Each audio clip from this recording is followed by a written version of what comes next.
सबसे पहले राजीव जी, आपसे कितनी दिलचस्पी के साथ आप इन मुलाकातों को देख रहे हैं?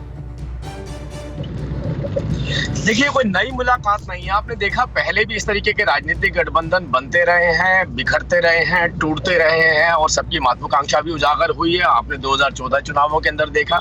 और जो बंद कमरों में मीटिंग चल रही है वो नेतृत्व को लेकर के ही चल रही है, क्योंकि सबकी अपनी महत्वाकांक्षा है कि मैं प्रधानमंत्री का दावेदार बनूं। हम तो स्वागत करते हैं, क्योंकि इस देश में सभी राजनीतिक पार्टियों का केवल एक ही स्वप्न रह गया है कि इस देश से किसी भी तरीके से मोदी जी को हम डिस्टर्ब कर सके, मोदी जी को हटा सके। और इस देश की जनता मोदी जी के साथ है, क्योंकि मोदी जी के साथ देश की जनता और राजनीतिक पार्टियों के गुणा भाग अपने आप में चल रहे हैं। और उस गुणा भाग के चलते जो ये आपने चर्चा में आज बिठाई है, ये जिसको हम डिस्कस कर रहे हैं, वो डिस्कशन मुझे लगता है केवल यहीं पर आकर रुक जाएगी कि नेतृत्व किसके पास रहने वाला है। क्योंकि वहां पर आप देखेंगे शरद पवार साहब खुद प्रधानमंत्री के उम्मीदवार बनना चाहते हैं, इधर दीदी बनना चाहती हैं, उधर कांग्रेस के राहुल गांधी जी ने अपनी पूरी राजनीतिक पार्टियों में अपने ही मुख्यमंत्रियों को बेइज्जत किया, एक बार नहीं बहुत बार। तो अगर इस तरीके से जिनकी बड़ी बड़ी महत्वाकांक्षाएं रहे हैं, जैसे राहुल गांधी जी बहुत बड़ी महत्वाकांक्षा के साथ चल रहे हैं, तो उनका आपस में तालमेल किस तरीके से बैठेगा वो देखने की बात है। लेकिन हमें इससे कोई आपत्ति नहीं है, सबका स्वागत है, सबको राजनीति में इस तरीके के स्वप्न लेने का अधिकार है। इस तरह के सपनों के साथ आगे बढ़ने का अधिकार राजनीति में सबको है, लेकिन व्यक्तिगत महत्वाकांक्षाएं पहले भी आड़े आई हैं, फिर से आड़े आएंगी। और ये केवल मोदी जी को डिस्टर्ब करने के लिए किया जा रहा है, ये कहना है राजीव जेटली का। गाड़ी में बैठे हुए हैं, गाड़ी से याद आ रहा है सुजाता मंडल, ये चलती का नाम गाड़ी होगा आपके लिए, या गाड़ी बुला रही है, सीटी बजा रही है? देखिए, दोनों का ही है। चलती का नाम गाड़ी भी है, क्योंकि लाइफ में जितना आगे जाना है उसका नाम ही लाइफ होता है। लाइफ में जितना आगे जाओगे, काम करोगे, उसका वही है असली मतलब लाइफ का।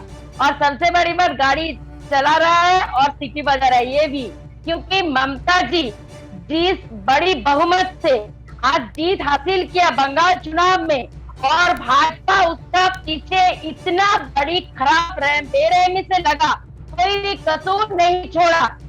भाजपा ने कोई भी कसूर नहीं छोड़ा पश्चिम बंगाल में टीएमसी को हराने के लिए, ममता जी को सत्ता से हटाने के लिए। लेकिन बंगाल का जनता चुन लिया कि बंगाल अपनी बेटी को ही चाहती है, और वो है ममता बनर्जी। और अगले दिन आप देखना बंगाल का ये जो रिजल्ट, बंगाल का जनता जो ने रिजल्ट दिखा दिया, ये जनता का रिजल्ट देश का जनता तक पहुंच गया। और देश का जनता भी सेंट्रल से भाजपा को, मोदी सरकार को हटाने के लिए ममता जी के ऊपर ही और विपक्ष पार्टी के ऊपर ही भरोसा दलों को लेके जो मीटिंग होगा उसका नेतृत्व देगा ममता बनर्जी। आवाज आ रही है आपकी, सिग्नल गायब हुआ। ये सिग्नल क्या 2024 तक चलता रहेगा, आता रहेगा? ये एक सवाल है, आपसे आगे जानूंगा। मैं इसके बीच में आनंद दुबे जी के पास जाना चाहता हूं। आनंद दुबे जी, लोग तो ये कहते हैं कि सत्ता के लिए शादी हुई कांग्रेस के साथ, कुंडली तो भाजपा के साथ मैच करती है। आप किधर जाएंगे? बड़ी मीटिंग्स हो रही हैं।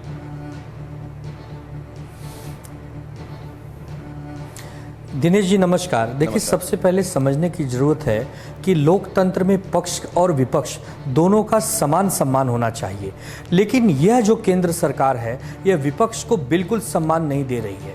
आप देखिए कि जब शिवसेना और भाजपा एक साथ 28 साल इनके साथ रहे, देखिए किस प्रकार धोखा देने का ये काम करते हैं।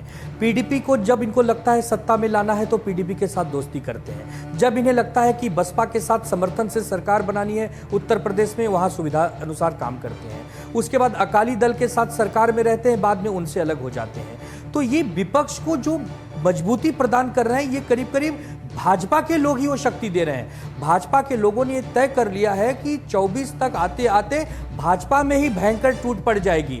आज इनका पुराना कोई अलायंस इनके साथ नहीं है। एक जमाना हुआ करता था पंडित अटल बिहारी वाजपेयी जी का, 25-25 दलों को साथ लेकर वो सरकार बनाते थे, उनकी सूझबूझ होती थी। लेकिन आज अटल बिहारी जी हम सबके बीच में नहीं है, और आडवाणी जी हैं, तो उनका आज भाजपा में क्या स्थिति है वो दुनिया से छुपा नहीं है। तो ये देखने की जरूरत है कि आज विपक्ष को एक मंच पे आने की जो कवायद शुरू की गई है, जो आज मीडिया के माध्यम से चर्चा का एक बहुत बड़ा माहौल बना हुआ है देश में, वह इसलिए बना है कि भाजपा ही अपने अंदर ही परेशान है। और भाजपा, मैं आज आपको दावे के साथ कहता हूं कि जो 325, 320, 303 जो इनके सपने हुआ करते थे, आने वाले वक्त में भाजपा अगर 150 सीटों तक नहीं सिमट गई तो आप कहना क्योंकि यह जनता महंगाई से परेशान है, जनता बेरोजगारी से दीदी कह रही है वो ज्योतिषी नहीं है, किसान परेशान है, आनंद दुबे जी ये काम कर सकते हैं। आनंद दुबे जी एक बात मैं लेकिन समझना चाहता हूँ, ये गठबंधन की बात जो आप कह रहे हैं ना, आप कह रहे हैं कि अलायंस को साथ में लिया और अपॉर्चुनिटी के हिसाब से उनको साथ में लिया या हटा दिया। मैं एक बात ये कहना चाहता हूँ, गठबंधन के साथ हमेशा मजबूरी हुई जुड़ा सुना है मैंने, गठबंधन की मजबूरी, गठबंधन का सुखद संयोग मैंने कभी नहीं सुना किसी भी मामले में कहीं पर भी। और यहां तक कि महाराष्ट्र में भी जो आपका गठबंधन चल रहा है उसमें भी जो लोग हैं आपस में, वो पार्टियां वहां कहीं ना कहीं उठापटक चलती रहती है, ये बात भी आपसे छिपी हुई नहीं है।